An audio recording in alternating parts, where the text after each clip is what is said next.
ஓம் சாந்தி.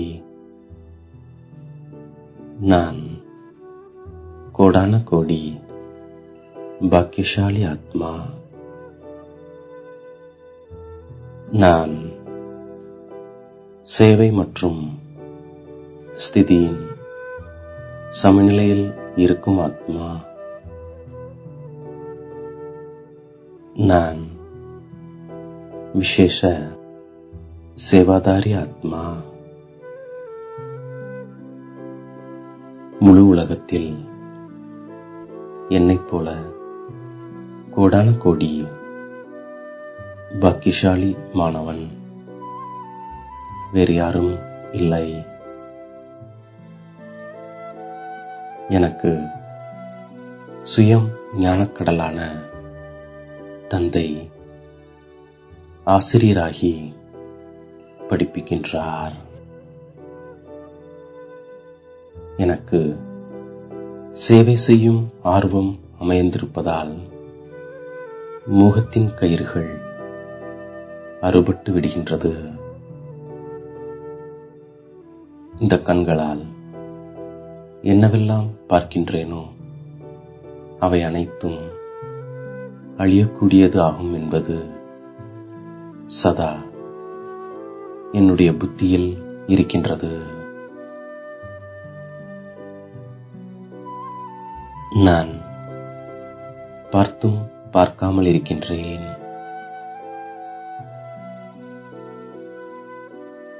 தீயதை கேட்காமலும் தீயதை பார்க்காமலும் தீயதை செய்யாமலும் இருக்கின்றேன். இதுவே தந்தையின் ஸ்ரீமத்தாகும்.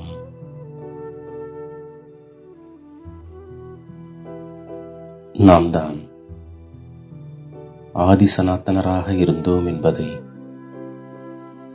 இப்போது அறிந்துவிட்டோம். சிவத்தந்தை விதேகி ஆவார். இப்பொழுது நாம் ஆதி சனாத்தன தேவி தேவதா தர்மத்தை ஸ்தாபனை செய்து கொண்டிருக்கின்றோம். இந்த ஞானம் மிகவும் சுலபமானது. இப்போது நாம் கோரமான இருளிலிருந்து விழித்தெழுந்து விட்டோம். நமக்கு நாள் முழுவதும் குஷி இருக்கின்றது.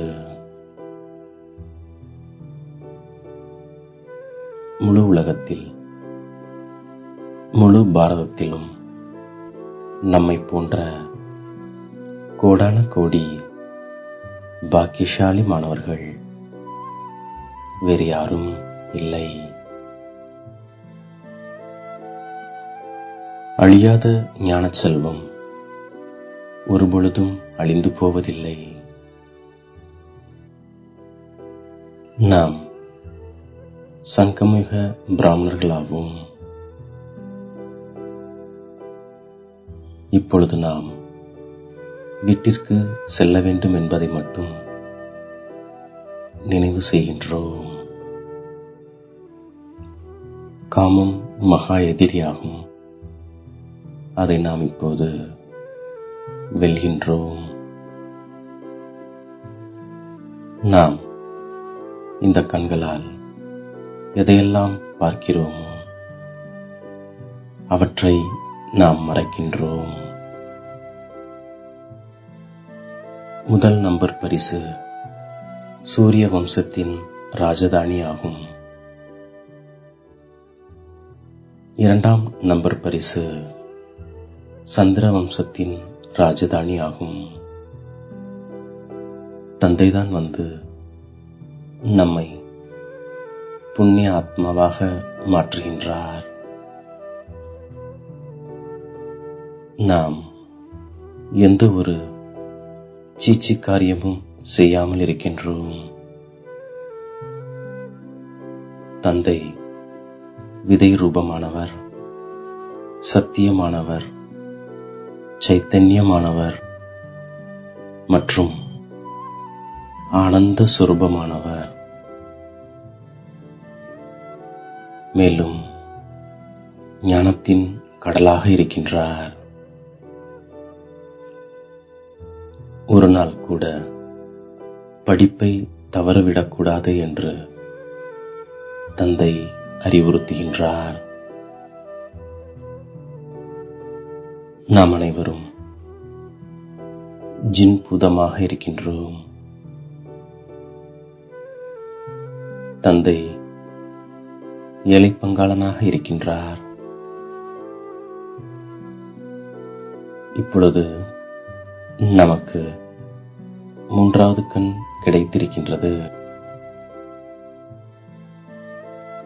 நம்முடைய புத்தியில் இனிமையான வீடு மற்றும் இனிமையான ராஜ்யம் புத்தியில் இருக்கின்றது. இப்பொழுது நாம் சாந்திதாமம் சுகதாமத்திற்கு செல்ல வேண்டும். பிராமணர்கள்தான் தேவதையாக ஆகிறார்கள். இது ஒரு தர்மத்தின் ஸ்தாபனை ஆகிக் கொண்டிருக்கின்றது. தொழில் ஆகியவை செய்தாலும் தூய்மையாக மட்டும் இருக்கின்றோம். நாம் சதோப்பிரதானமாக ஆகிவிடும் பொழுதுதான் பலம் வருகின்றது. பொழுதே நம்முடைய பாவங்கள் அழிகின்றது. சுப்ரீம் சோல் ஒருவரே ஆவார். அவரே வந்து அனைவரையும் சுப்ரீம் உயர்ந்தவராக ஆக்குகின்றார். ஒரே ஒரு பரமபிதா பரமாத்மாவை தவிர வேறு யாரும் ராஜயோகத்தை கற்பிக்க முடியாது. நான் இப்பொழுது ஒவ்வொருவருக்கும் அமைதியின் சக்தியை அனுபவம் செய்கின்றேன். அமைதி சக்தி விஞ்ஞான சக்தியை விட உயர்ந்ததாக இருக்கின்றது. அமைதி சக்தியின் நடைமுறை நிரூபணம் நம் அனைவரின் வாழ்க்கையாகும். நாம் ஒவ்வொருவரும் நடமாடும் போதும் சுற்றி வரும்போதும் அமைதியின் மாடலாக தென்படுகின்றோம். நான் சூரிய வம்ச ராஜதானியின் பரிசை பெற பாப்தாதாவின் பாராட்டுக்களை பெறுகின்றேன். நான் சேவை செய்து காண்பிக்கின்றேன். நான் மோகத்தின் கயிறுகளை துண்டித்து விடுகின்றேன். ஞானக்கடலான தேகமற்ற தந்தை சுயம் படிப்பிக்க வருகின்றார். எனவே நான் தினமும் படிக்கின்றேன். தந்தைக்கு சமமாக விதேகி ஆவதற்கான முயற்சியை நான் செய்கின்றேன். எனது நடைமுறை வாழ்க்கையின் நிரூபணம் மூலம் அமைதி சக்தியின் சப்தத்தை பரப்பக்கூடிய விசேஷ சேவதாரி ஆத்மா நான். சேவை மற்றும் ஸ்திதியின் சமநிலை வைப்பதால் அனைவரின் ஆசீர்வாதத்தை பெறுகின்ற ஆத்மா நான். என்னை தேடி கண்டெடுத்த இனிமேலும் இனிமையான தாயும் தந்தையுமாகிய பாப் தாதாவிற்கு கோடான கோடி நமஸ்காரங்கள். ஓம் சாந்தி.